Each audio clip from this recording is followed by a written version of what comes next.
우리 말씀 제목, 설교 제목 같이 한번 읽어보도록 하겠습니다. 시작. 간증하는 자가 되십시오. 예, 간증하는 자가 되십시오. 왜 갑자기 간증하는 자가 되려고 하는가? 우리 하나님의 명령이기 때문에 그렇습니다. 우리가 간증을 때때로 듣게 되지요. 유명한 간증인들 또 이런 분들을 초청하여서 간증 집회를 하는 교회들을 또 보게 되고 또 그러한 집회에 우리들이 참석해서 또 은혜를 받았던 그런 기억들이 우리들에게는 있습니다. 이분들의 간증을 듣게 되면 참 기적과 같은 일들이 발생하고 그 간증들을 인하여서 참 하나님께 영광을 돌리게도 됩니다. 그리고 이분들을 참 부럽게 볼 때가 있지요.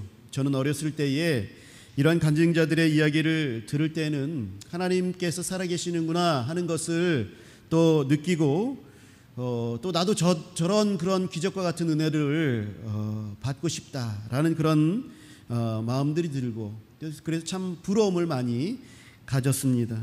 그러면서도 나에게는 저런 간증에서의 은혜가 좀 멀게 느껴지는 그러한 감정들을 가지게도 됩니다.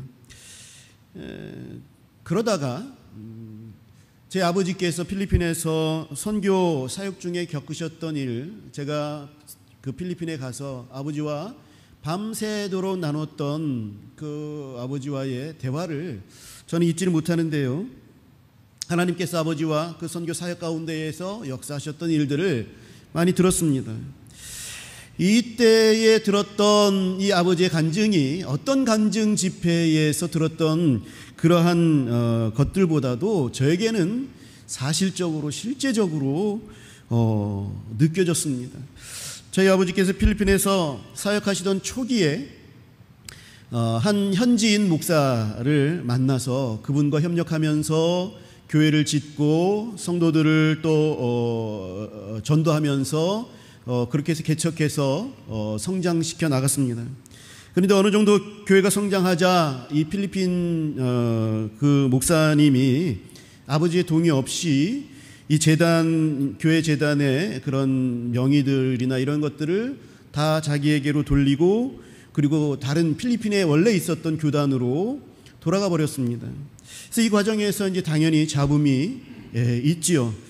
그 필리핀 목사님의 그 딸이 아버지의 뺨을 때리는 그런 일도 아버지께서 겪으셨습니다. 아버지께서는 조용히 이 모든 권리를 포기하셨습니다. 어찌됐든 간에 다 하나님께서 받으시고 교회가 온전하게 서 가면 되지 하고 물러나셨습니다. 다른 분들이 만류를 하셨죠. 왜 물러나느냐 만류를 했지만 그 권리를 다 포기하셨습니다. 필리핀에서의 첫 사역이니까 그 교회에 쏟으신 기도와 땀과 그리고 여러 가지 물질적인 그런 부분들이 참 컸지요. 선교사로서 곤란한 일들을 겪은 겁니다. 후원하는 여러 교회들이 있었는데 그 교회들에게도 면목이 없었던 그런 상황들이었습니다. 그런데 그런 일이 있은 후 며칠 후에 그 필리핀 목사와 딸이 아버지를 찾아옵니다. 아버지 뺨을 때렸던 그 딸의 손이 갑자기 마비가 되었습니다. 그래서 손을 쓸 수가 없게 되는 장애를 갖게 된 겁니다. 그래서 아버지를 찾아와서 울면서 회개하고 용서를 구해서 같이 또 기도해야 하는 그런 시간들을 가졌고 그리고 이 딸은 결국 손이 낫게 되었습니다. 그렇지만 이제 교회는 이미 그 재단으로 넘어간 것이기 때문에 깨끗하게 아버지는 포기하셨습니다만 이러한 가운데 하나님께서는 은혜도 주셨습니다. 끝까지 아버지를 돕고 하나님을 섬기고 지금도 신실하게 섬기는 다른 필리핀 현지 목사님을 만나는 계기가 되기도 했습니다. 그 목사님과 함께 30년이 넘는 기간들을 또 사역했는데 지금도 잘 사역하고 계시는 그런 신실한 목사님을 또 하나님께서는 붙여주셨던 것이죠. 이런 아버지의 생생한 간증은 저에게도 생생하게 느껴졌습니다. 그리고 내 아버지를 통해서 일하신 다른 사람이 아닌 나와 좀 먼 사람이 아닌 제3자가 아닌 그 그런 나의 아버지를 통해서 일하신 하나님께서 나를 통해서도 또 일하시겠구나라는 그런 굉장히 가깝게 느껴지는 그러한 또 은혜를 경험했습니다. 저에게 있어서 아버지의 간증은 제 사역과 제 인생에 있어서도 아주 큰 힘이 되었습니다. 간증은 하나님이 내게 일하신 것, 내 삶 속에서 일하신 것, 그것을 말하는 것, 이것이 간증입니다. 오늘 본문에서 하나님께서는 하나님의 백성들에게 하나님 자신이 하신 일을 알리라 라는 명령을 하셨습니다. 다시 말해서 간증을 명령하신 거죠. 모세가 죽고 여수아가 지도자가 되었습니다. 두려움 가운데 있을 때 두려워하지 말라, 내가 너와 함께 할 것이다 우리 하나님께서 약속하셨고, 그리고 여호수아에게 사명이 주어졌죠. 가나안을 정복하는 그런 중차대한 사명을 주셨습니다. 이제 여호수아가 정탐꾼 2명을 여리고 성에 파송을 하죠. 그래서 기생 라합을 이 두 정탐꾼이 만나게 되어지고, 하나님께서 이미 이 여리고 사람들뿐만 아니라 가나안 백성들의 간담을 높게 하고 계셨음을 알게 하십니다. 그리고 이제 하나님께서는 이스라엘 백성들을 이제 요단강을 건너라 그렇게 명령하셨죠. 그래서 언약궤를 맨 제사장들이 발이 요단강에 닿자마자 물이 벽을 이루면서 쌓이게 되어지고, 아래쪽으로는 그래서 물이 흐르지 않아서 맨 땅이 됩니다. 이스라엘 백성들은 이 맨 땅을 이 강을, 요단강을 건너게 되는 것이죠. 이때에 하나님께서 중요한 명령을 내리시는데 12지파에서 한 사람씩을 뽑아서 그 사람들이 요단강을 건널 때에 요단강 강가 가운데에서 돌 하나씩을, 큰 덩어리 하나씩을 가지고 건너라 그렇게 명령하십니다. 그리고 이 12덩어리를 길갈이라는 지역에 세우게 됩니다. 이 12개의 돌덩어리가 바로 하나님께서 행하신 일을 알리기 위한 그런 표징이 되는 것이죠. 다시 말해서 하나님께서 하신 일을 보여주는, 알리는 그런 간증이 되는 것입니다. 이것을 볼 때마다 하나님께서 행하신 일들에 대해서 알리라, 간증하라 라고 말씀하신 것이죠. 그래서 아까 놔두었듯이 간증이란 것은 하나님이 일하신 것을, 목격한 것을 사실대로 전하는 것이 간증이죠. 그래서 하나님께서는 이스라엘 백성들이 요단강이 멈추는 것을 목격하게 하셨습니다. 이것은 이때 당시 이스라엘 백성들의 돌아가신 그 부모님 때, 그 부모님 때가 홍해를 건너는 그러한 기적을 경험했던 자들이죠. 그들의 아버지 때가 경험했던 홍해의 그 기적의 그대로의 모습을 이 지금 후손들에게도 하나님께서 보여주시는 거예요. 하나님께서 홍해를 건너게 하셨다. 또 하나님께서 요단을 건너게 하셨다. 이적을 베풀어서 건너게 하셨다. 하나님의 강력한 손길이 그들을 구원해 내셨다. 그러니 너희도 하나님께서 구원해 내실 것이다 말씀하시면서 그 홍해를 건넜던 그 은혜를 다시 떠올리게 하시는 사건이 바로 요단을 건너는 사건입니다. 이걸 23절에서 말씀하고 계시죠. 너희의 하나님 여호와께서 요단물을 너희 앞에서 마르게 하사 너희를 건너게 하신 것이 너희의 하나님 여호와께서 우리 앞에 홍해를 말리시고 우리를 건너게 하심과 같았나니 그랬습니다. 그래서 하나님께서는 홍해를, 이 요단강을 건너는 것과 홍해의 그 기적의 사건을 오버랩시키는 거예요.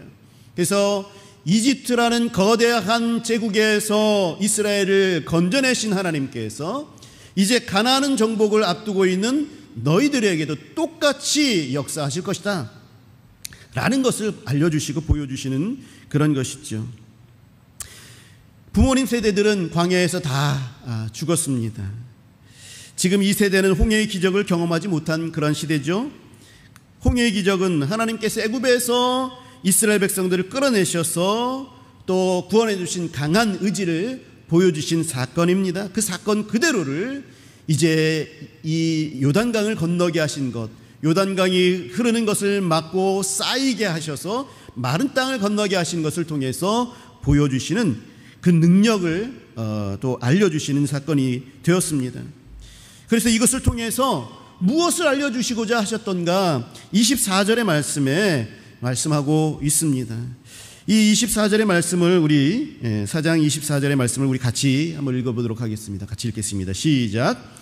이는 땅의 모든 백성에게 여호와의 손이 강하신 것을 알게 하며 너희가 너희의 하나님 여호와를 항상 경외하게 하려 하심이라. 아멘. 여러분, 이것이 간증의 목적입니다. 이것이 하나님께서 우리들에게 은혜를 베풀어 주시고 또 이것을 계속해서 기억하게 하시며 또 이것을 가지고 다른 사람들에게 나누라 하신 목적이 바로 이 24절의 말씀입니다. 여호와 하나님의 손이 강하신 것을 말하라라는 거예요. 알게 하라라는 거예요. 그리고 하나님께서 항상 우리와 함께 계심을 알게 하고 그래서 우리가 그 하나님을 경외하게 하려는 것, 그것이 간증의 목적인 것입니다. 여러분, 이제 요단강을 건넌 이스라엘 백성들은 가나안 땅으로 지금 들어가는 거예요. 거기에는 적들이 있고 견고한 성이 있습니다.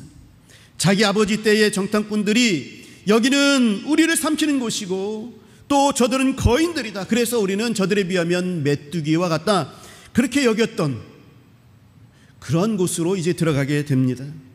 그러한 이스라엘 백성들에게 보여주신 요단강을 건너는 이 사건은 너희 아버지 때에 홍해를 건너게 하신 여호와 하나님의 강한 손이 오늘 요단을 건너게 한 것처럼 계속해서 너희와 함께 있을 것이다 라는 것을 알게 하시는 것이고, 그래서 이스라엘 백성들로 하여금 하나님을 경외하고 순종하게 하시는 그러한 목적이 있었던 것이지요. 그런데 하나님께서는 지금 이 세대뿐만 아니라 다음 세대까지도 이 염두에 두시고 이 말씀을 하신 것입니다. 이 하나님께서 일하신 것을 내가 너희에게도 목도하게 너희 아버지에 대해서 목도하게 했고 또 너희에게도 목도하게 하였으니 이것을 계속해서 생각나도록 각 지파마다 돌 하나씩 세워서 12덩어리를 세우고 너희 자손들이 이 돌이 무슨 의미입니까? 라고 물을 때에 너희가 지금 목격한 것을, 그 하나님의 능력을, 하나님의 권능을, 하나님께서 함께 하신 것을 너희 자손들에게 그 의미를 알게 하라 라고, 간증하라 라고 말씀하고 계시는 것입니다. 이것은 자손들이 물을 때에만 비로소 얘기하라는 그런 말이 아니에요. 그 후손들이 하나님에 대해서 알지 못할 때에 하나님에 대해서 알려줄 일이 생길 때에 그들에게 알려주라라는 적극적인 말씀입니다. 이들에게 간증하라라고 하신 것이죠. 그래서 이들에게 간증하라라고 하신 그 이유가 뭐냐면 아까 얘기했던 것처럼 여호와 하나님의 강한 손이 우리와 함께 하신다. 너희 아버지 때에도 그랬고 우리 때에도 그랬고 그리고 나의 후손 때에도 그렇게 할 것이다. 그러니 나의 후손들아, 지금 아브라함의 하나님, 야곱의 하나님, 이삭의 하나님, 그 하나님께서 우리의 하나님이 되셔서 우리에게 역사하여 주신다. 그러니 두려워 말고 여호와 하나님을 경외하도록 하여라. 주의 명령을 들어라 말씀하게 하시는 것이죠. 그래서 하나님께서는 하나님께서 행하신 일을 계속해서 알리게 하시는 그런 것입니다. 사랑하는 성도 여러분, 우리 하나님은 이스라엘과 항상 함께 계셨죠. 그리고 앞으로도 항상 함께 계실 것을 약속하여 주셨습니다. 이것에 대해서 이스라엘 백성들이 또한 알게 되기를 원하셨습니다. 이스라엘과 함께 하신 하나님께서는 지금도 항상 내 곁에서 일하고 계십니다.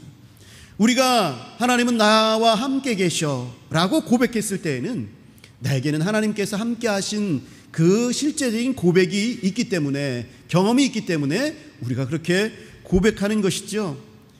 그래서 그것을 말할 때에, 말함으로써 다른 사람들에게 그것을 알려줌으로써 내 안에 하나님께서 살아계신 그 하나님을 다른 사람에게도 알려주는 것입니다.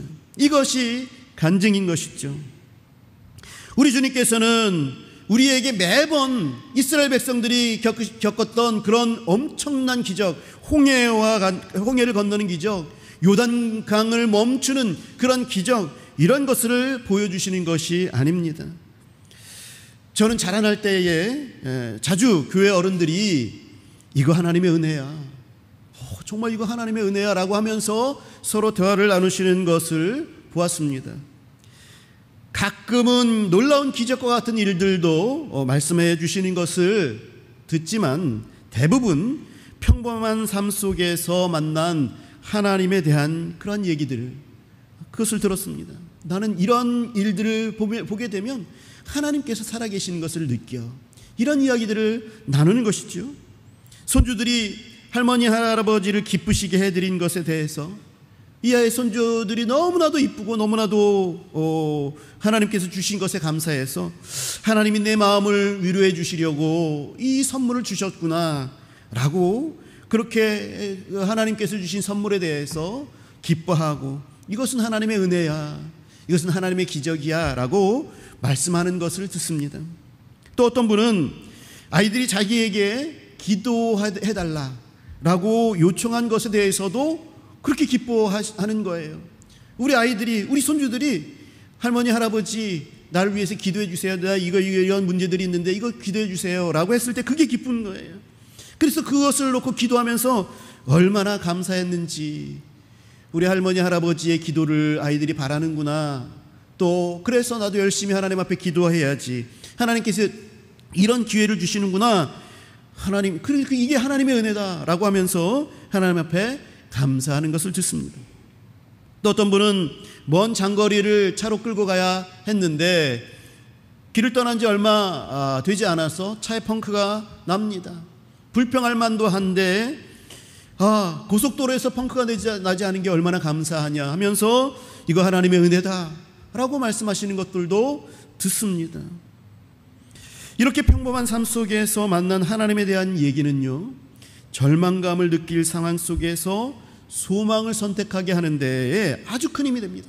그것을 말하는 자기 자신뿐만 아니라 그것을 듣는 이도 하나님께서 실제적으로 삶 속에서 역사하시는 강한 손으로 인도해 주시는 것을 알게 하고 깨닫게 하고 보게 하기 때문에 큰 힘이 되는 거예요.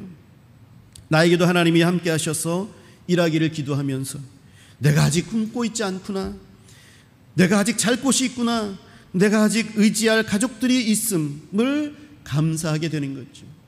물론 여러 가지 어려움들이 있습니다. 여러 가지 해결되지 않는 그런 상황들이 있고 그것이 험산줄령같이 나에게 병풍처럼 둘러 있습니다만, 이 하나님께서 강한 손으로 함께하여 주시는 것들을 나누게 될 때에, 그것을 들을 때에, 그것을 내가 다른 사람들에게 얘기할 때에 내 초점이 하나님께로 향하게 되는 거죠. 하나님의 큰 능력을 보게 되는 거죠. 그래서 이 상황들, 이 어려움들이 하나님보다 작게 여겨지게 되는 그런 능력들, 그런 힘이 이 간증에는 있게 되는 것입니다. 그래서 없어서 불평할 것이 아니라 하나님 주신 것을 보게 하여서 소망을 보게 하는 그런 능력이 간증에 있게 되는 것입니다. 우리가 읽지는 않았지만 오늘 본문 4장 12절과 13절을 보겠습니다. 제가 읽겠습니다. 12절과 13절입니다. 르우벤 자손과 갓 자손과 므낫세 반지파는 모세가 그들에게 이른 것 같이 무장하고 이스라엘 자손들보다 앞서 건너갔으니 무장한 4만 명가량이 여호와 앞에서 건너가 싸우려고 여리고 평지에 이르니라 그랬습니다. 지금 12덩어리를 길갈에 세우게 하셨던 그 시점이 언제냐면 이제 곧 전쟁을 치르려 하는 그런 시점입니다. 바로 전쟁하는 거예요. 곧바로 여리고성을 정복할 때인 것이죠. 하나님이 12돌을 세우시는 것은 이제 앞으로 있을 싸움에서도 함께 하신다, 함께 하시겠다라는 그런 메시지입니다. 이것들을 보게 하고 또 12돌을 세워서 그것들을 상징하게 하는, 또 깨닫게 하고 기억하게 하는 그런 목적은 하나님께서 함께 하실 거야 라는 것을 보여주시는 메시지죠. 이스라엘 백성들은 결국 여리고를 이기게 됩니다. 하나님의 온전한 권능으로 이기게 되는 것이죠. 그러면 이 길갈의 돌은 또 여전히 함께 계시는 하나님을 기억해 하는 또다시 간증거리가 되는 것이죠. 방금 하나님께서 요단강을 건너게 하셔서, 그래서 하나님께서 함께 하여 주심을 보여주시는 그런 표징으로 그 12 돌덩어리를 세웠어.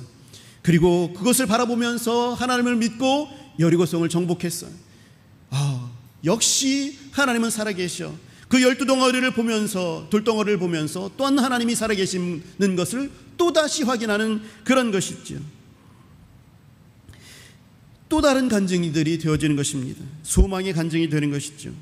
하나님께서 성경을 기록하여서 이러한 사건들을 우리에게 가르쳐 주시는 이유도, 나에게도 그 성경의 역사 속에 하나님께서 그 권능으로 우리와 함께 하신다, 나에게 함께 하신다라는 것을 이 시간 저와 여러분들에게 알려주시는 그런 것입니다. 이렇게 하나님은 하나님이 행하신 일을 알리기를 원하시고 계십니다. 알려라, 내가 이렇게 행하고 있다라는 것을 모르는 자들에게 알려라 말씀하고 계십니다.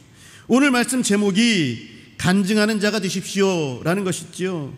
이 간증하는 자라는 것은요, 단순히 한번 어떤 집회에 서서 내 간증 한번 하는 것, 그런 간증하는 자, 한번 하는 간증하는 자가 아닙니다. 이 간증하는 자가 되십시오라는 것은 내 삶 속에서 늘 간증하는 자가 되라라는 그런 말입니다. 삶 속에서 하나님이 계속해서 함께 계십니다. 계속해서 하나님께서 일하십니다. 그것을 나누는 것, 계속해서 나누는 것, 그것이 간증하는 자입니다. 여러분, 그냥 지나가지 마시고 하나님의 은혜가 있다면 나의 가족과 나누십시오. 나의 이웃과 나누십시오. 성도들과 함께 나누십시오. 간증은 나를 자랑하려고 하는 것이 아니지요. 내가 이만큼 하나님의 은혜를 받을 만한 그러한 일을 하나님 앞에 행하고 그렇게 내가 믿음이 좋다라는 것을 나타내는 것이 아니라, 하나님의 권능이 나와 함께 계시다, 그러니 그 하나님께서 너와도 함께 계실 것이다 라는 것을 알려주는 것이 간증이죠. 우리가 간증하는 자가 되려면요, 그래서 우리의 삶 속에서 먼저 하나님이 하신 일인지 내가 한 일인지를 구별해야 돼요. 그런데요, 분명한 것은 성경은요, 우리에게 주어진 모든 것이 다 하나님의 은혜다, 그렇게 말하고 있어요. 그래서 하나님의 백성들의 고백은 나는 아닙니다, 내가 한 것 없습니다, 주께서 하셨습니다 라는 고백들이 계속해서 나오는 것들이죠. 이스라엘 백성들이 성막을 지을 때에 자발적으로 누가 달라 이렇게 한 것이 아니라 자발적으로 헌금을 합니다. 각종 실들과 보석과 금과 은과 동과 그 모든 재능을 하나님께 드릴 때에 이들이 이렇게 얘기하죠. 우리가 무엇이간데 드릴 힘이 있나이까? 모든 것이 주께로부터 왔사오니 주께서 주신 것으로 주께 드렸을 뿐이니이다. 우리가 드릴 힘이 무엇이 있습니까? 아무것도 없습니다. 그런데 내게 이 드릴 것들이 있는 것은 주께로부터 받은 것이니 내가 주께로부터 받은 것으로 그저 주께 드렸을 뿐입니다. 나의 공로는 하나도 없습니다. 오로지 감사할 뿐입니다. 이게 하나님의 백성들의 태도인 것이죠. 제대로 된 고백인 것입니다. 그래서 하나님의 백성들의 제대로 된 고백은 첫째로 우리는 아무 힘이 없습니다, 나는 아무 힘이 없습니다 라는 것이죠. 둘째로는 그래서 내가 가지고 있는 것은 다 하나님께서 주신 것입니다 라는 고백인 것이죠. 내가 이 땅에서 태어날 때에 벌거벗고 태어납니다. 그렇기 때문에 그 이후에 내게 주어진 것은 다 하나님께서 주어주신 하나님의 은혜인 것이지요. 그러므로 내가 적신으로 왔사오니 적신으로 가오리이다 라고 고백한 욥의 고백이 나오는 것이죠. 그러므로 내 삶 속에서 일어나는 일 가운데에 내게 유익한 것이 내게 주어져 있다면, 그러면 그것은 내가 내 힘으로 얻은 것이 아니라 하나님께서 주신 것입니다. 그리스도인답게 말하기라는 주제를 가지고 오후 사경회 때에 계속해서 지금 나누고 있고요. 오늘이 이제 그 마지막 시간인데요. 그리스도인답게 말하기에 이 세 번째 시간, 세 번째 주간의 그 소주제가 무엇이었냐면 아름다움을 말하는 것이었어요. 아름다움을 말하는 것. 우리 그리스도인들은 하나님이 지으신 이 세상과 사람 가운데에서 하나님의 아름다움을 찾아서 그것을 말하는 사람들이다라는 것입니다. 그 성경이 말씀하는 우리 그리스도인들의 모습이에요. 아름답지만은 않은 그런 세상이 아닙니까? 이 세상 전쟁의 소식들, 기근의 소식들, 재해의 소식들이 넘치고 제약된 그런 소문들이 계속해서 들려지는 뉴스를 통해서 나오는 세상입니다. 우리가 알듯이 우리가 살아가기 얼마나 힘들고 각박한 세상입니까? 사람들의 관계가 너무나도 어렵고 힘들지요. 다 나와 같지 않은 그런 세상 속에서 우리가 살아갑니다. 힘든 세상입니다. 아름답지만은 않습니다.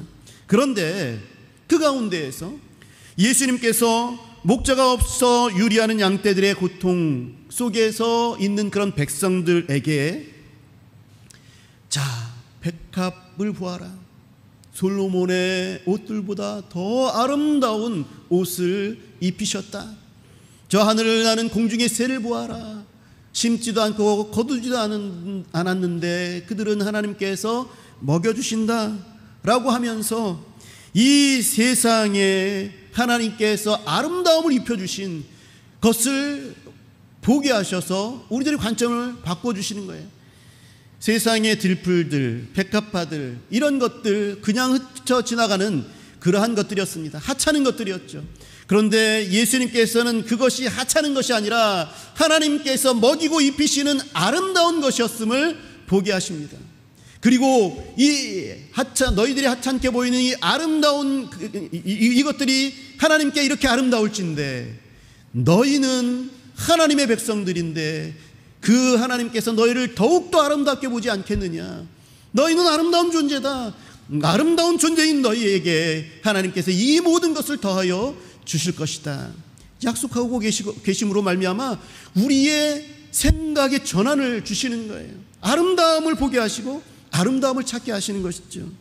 사랑하는 성도 여러분, 우리는 세상에서 하나님의 아름다움을 찾는 사람들이에요. 찾아야 되는 사람이에요. 하나님께서 곳곳에서 일하고 계십니다. 하나님께서 이 날 때부터 걷지 못하는 자를 일으켜 세우십니다. 그래서 그 존재의 아름다움, 하나님께서 사랑하신 하나님의 형상을 그 거렁뱅이, 그래서 아무도 가까이 하지 않으려고 했던 그 사람에게서도 하나님의 형상이 있음을 보게 하시는 거예요. 하나님께서는 그들에게 다가가시고 그들에게서 하나님의 사랑의 아름다움을 보게 하시는 그런 역할들을 하셨습니다. 그 일들을 우리에게도 명령하신 거예요. 우리는 이 세상에서 또 사람들에게서 그 아름다움을 찾는 사람들입니다. 여러분, 힘들어 죽을 것 같고 왜 이렇게 어려움은 이렇게 겹겹이 찾아오는지, 정말 하나 막았더니 또다시 또 하나가 찾아오고 또 이것에 대해서 내가 지금 그것을 해결하려고 하는데 해결하기도 전에 어려움들이 막 찾아와서 너무나도 힘들고 어렵다. 어려운 것이 우리들의 지금 모습들인데, 이 어려움이 터지는 그런 사방에서 몰려오는 그때에도 우리 하나님께서 내 곁에서 일하고 계시는 것을 우리는 깨닫게 된다면, 보게 된다면 하나님의 아름다움을 우리는 찾을 수가 있는 것입니다. 왜냐하면 하나님께서는 나와 항상 함께 하시겠다 약속하여 주셨으니 하나님은 내게 일하고 계시는 거예요. 그 아름다움을 찾는 거예요. 예수님께서는 그 세상의 어려움 속에서도 그 아름다움을 찾아서 그것을 위해서 일하셨습니다. 하나님께서는 우리의 곳곳에서 아름다움을 심어 놓으셨습니다. 바울이 빌립보서에서 무엇에든지 참되며 무엇에든지 경건하며 무엇에든지 오르며 무엇에든지 정결하며 무엇에든지 사랑받을 만하며 무엇에든지 칭찬받을 만하며 무슨 덕이 있든지 무슨 기름이 있든지 이것들을 생각하라, 그렇게 말씀하셨습니다. 이게 무슨 말이냐면, 덕이 될 만한 것들, 칭송할 만한 것들이 있다면 그것들을 생각하고 그것들을 바라보고 그것들을 말하고 그것들을 행하고 그것들을 바라보라, 그것들에 집중하라라는 그런 말씀입니다. 찾으라는 것, 아름다움을 찾으라는 것이죠. 왜 사는 것이 이렇습니까? 왜 내가 하는 일들이 이렇게 안 됩니까? 왜 우리 교회는 이렇습니까? 라고 말하기 전에 그것들로 인하여서 고심하고 고민하고 그것들이 내 마음에 가득 차기 전에 우리는 그리스도인들로서 그 가운데 있는 들풀을 보고도, 하찮은 들풀을 보고도, 하늘에 나는 새들을 보고도, 흔한 참새를 보고도 하나님의 아름다움이 그들에게 있고 그 아름다움보다 더 나를 사랑하시는, 그 아름다움께 생각하시는 하나님의 아름다움이 내게도 있는 것을 알려주신 것처럼 우리도 내 삶 속에서 그 아름다움을 볼 줄 알아야 하는 것입니다. 찾아내야 하는 것이죠. 찾아내는 것이, 그 찾아내야 할 그 의무가 있는 사람들이 바로 우리 그리스도인들이다 라는 것입니다. 제가 이것에 대해서 아주 큰 중요성을 부여하는 것은 제 경험 때문에 그래요.